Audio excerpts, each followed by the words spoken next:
मित्रों नमस्कार। आज मैं बातचीत करूंगा इंटरव्यू के ऊपर ही कि इंटरव्यू देते समय किसी भी नौकरी का, यहाँ केवल सिविल सर्विसेज और राज्य प्रशासनिक सेवाओं से संबंधित नहीं, बल्कि आप चाहे असिस्टेंट प्रोफेसर का दे रहे हों, चाहे आप असिस्टेंट इंजीनियर का दे रहे हों, चाहे आप मेडिकल ऑफिसर का दे रहे हों, कोई भी इंटरव्यू जो दें तो उस इंटरव्यू में कुछ गलतियों से हमको बचना चाहिए या कुछ सावधानियां हमें बरतनी चाहिए। इस पर मैं बातचीत करूंगा।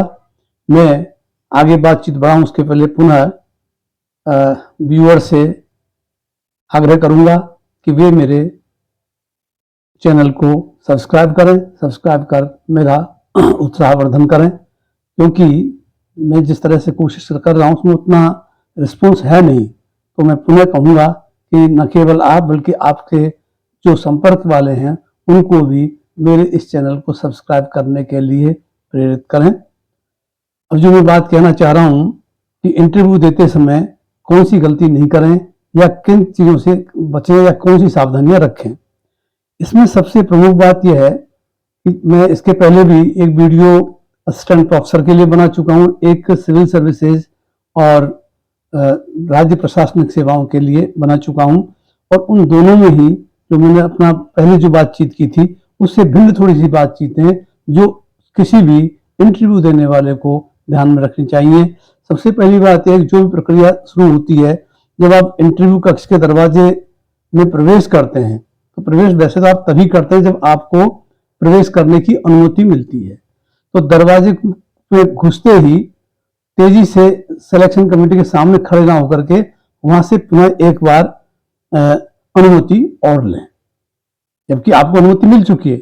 उसके बाद भी कर्टसी यह है कि आप जो ही दरवाजे से घुसते ही मैं आई कम इन सर, अंदर आ सकता हूं, ये अनुमति लेकर ही आगे बढ़े। तो पहली सावधानी यह बरतनी होगी, चाहे आपको कितना भी और सिग्नल्स दे दिए गए हों, उसके बावजूद भी आपको प्रवेश करते ही ये पूछना है और 1-2 सेकंड रुकना भी है कि उधर से क्या रिएक्शन आता है जो सिलेक्शन बोर्ड है। Definitely either the chairman of the selection board और some member can ask you to come इन।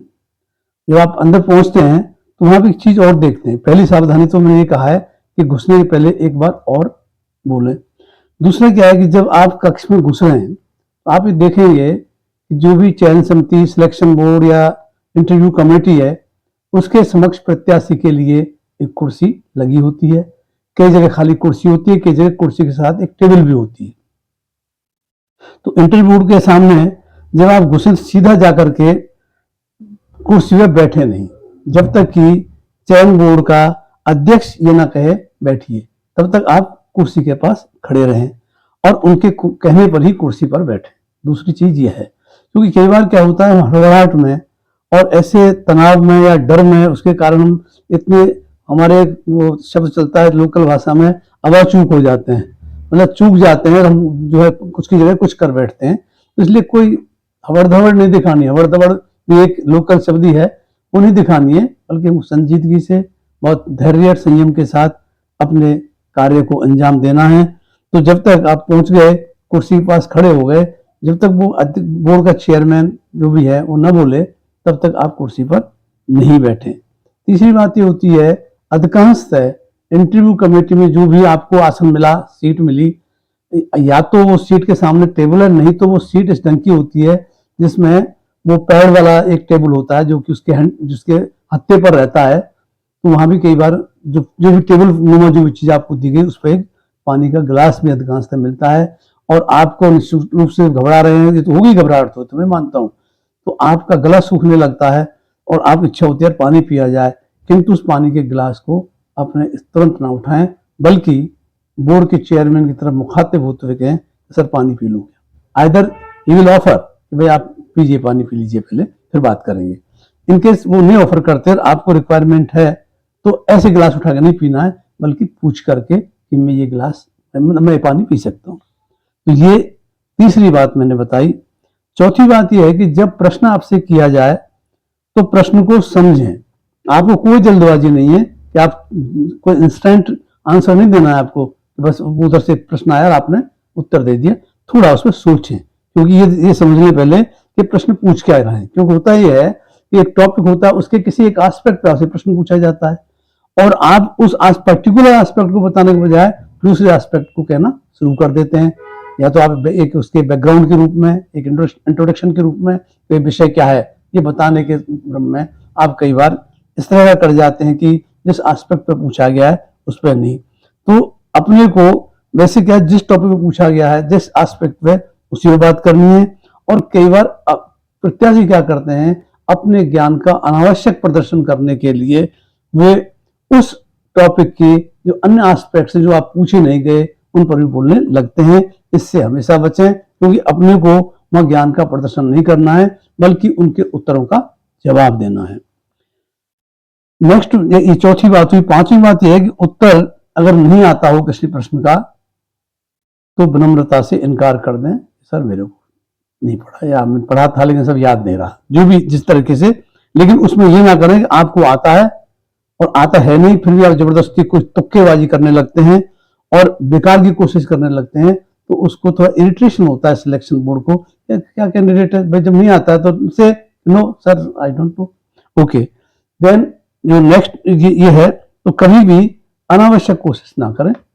कम बात आए तो थोड़ा कैसे, इतना मुझे पता है, बाकी मैंने पढ़ा नहीं, या पढ़ा था लेकिन याद नहीं रहा, जैसे भी उसको बड़े विनम्रता से मना करें। दूसरा भी है, नेक्स्ट जो पॉइंट है वो है विशेषज्ञों के साथ अनावश्यक बहस में नहीं उलझे, क्योंकि कई बार आपको प्रवोक करने के लिए कुछ एक्सपर्ट आपसे आपकी जवाब दे उस पर टिप्पणी कर सकते हैं, एडवर्सली भी कर सकते हैं, या थोड़ा सा लगे आपको हर्ट कर रहे हैं आपकी ईगो को, नो, वो कोई ना कर रहे हैं, बल्कि वो आपके पेशेंस को भी जज कर रहे हैं। तो कभी किसी भी विशेषज्ञ के साथ उलझने की कोशिश नहीं करें। और इसके अलावा ये छठी बात हो गई। और सातवीं बात है कि जब आप बैठे या खड़े हों या उनके सामने पेश होते हैं, तो आपका जो पोस्चर है, जो आपकी भाव भंगिमा है, वो विनम्र होनी चाहिए, विनम्र और बहुत संयमित और मर्यादित होनी चाहिए। कहीं से आपके चेहरे पर कोई आक्रोश, उग्रता, आक्रामकता इस तरह का नहीं दिखना चाहिए। तो जब भी आप सहज रह पाएंगे और तभी सहज रह करके आप प्रश्नों के ठीक से उत्तर दे पाएंगे। और अंतिम यह है कि जब इंटरव्यू के कक्ष तभी छोड़ें, क्योंकि जैसे मान लो इंटरव्यू खत्म हो गया, आगे प्रश्न भी नहीं आ रहा, आप बैठे हैं, तो आपको ये नहीं कि आपसे प्रश्न नहीं पूछा उठ के चल दें, बल्कि इंटरव्यू कक्ष तब छोड़ें जब इंटरव्यू बोर्ड का अध्यक्ष आपको कहे कि भाई आपका इंटरव्यू हो गया, आप जाइए। किसी रूप मतलब वो ये कहेगा कि now your interview is over, you may go, तो ओनली देन जो है लीव योर दी जो होता है इसका इंटरव्यू चैम्बर, उसको तभी छोड़ें जब वो चेयरमैन द्वारा कहा जाए। तो ये ऐसी कुछ सामान्य सी बातें हैं जो हमें ध्यान रखनी चाहिए।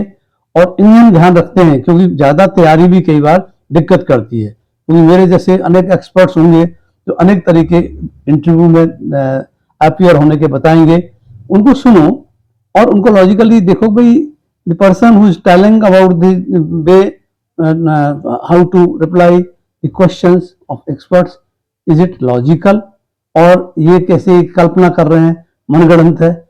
बाकी मेरे को जितना एक्सपीरियंस रहा है इंटरव्यू लेने का, इंटरव्यू देने का, उसी के आधार पर मैं अपनी ये बात कह रहा हूं।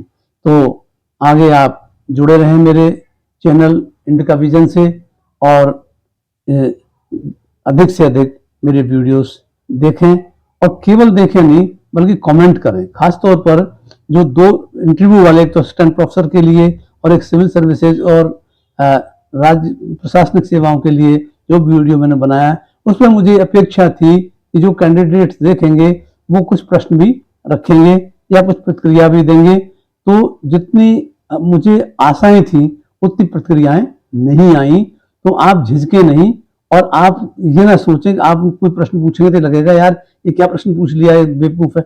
ऐसा कुछ नहीं है, क्योंकि जो एक्सपर्ट है, मेरा जैसा एक्सपर्ट जो आपको तौर तरीके बता रहा है, वो आपको जज नहीं कर रहा है। अभी इस तरह जज नहीं कर रहा है कि आप कहाँ वो करते हो, अभी तो ये कह रहे हैं आपको एक तरह से काउंसलिंग हो रही है, ये एक काउंसलिंग है कि इंटरव्यू को कैसे करें। तो इन सब बातों को ध्यान में रखें।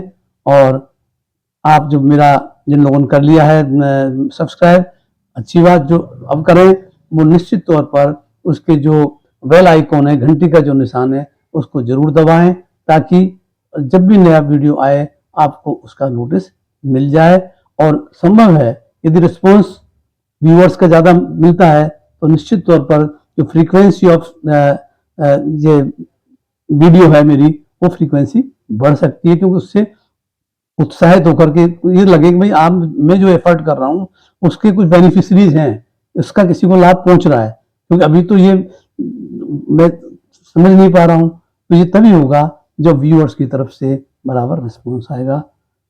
तो अब जो है मैंने बात जो कही है उनको आप मेरे वीडियो को एक बार देखें, 2 बार देखें और उन पर विचार करें किस तरह से आपको उसके अनुसार एक्ट करना है।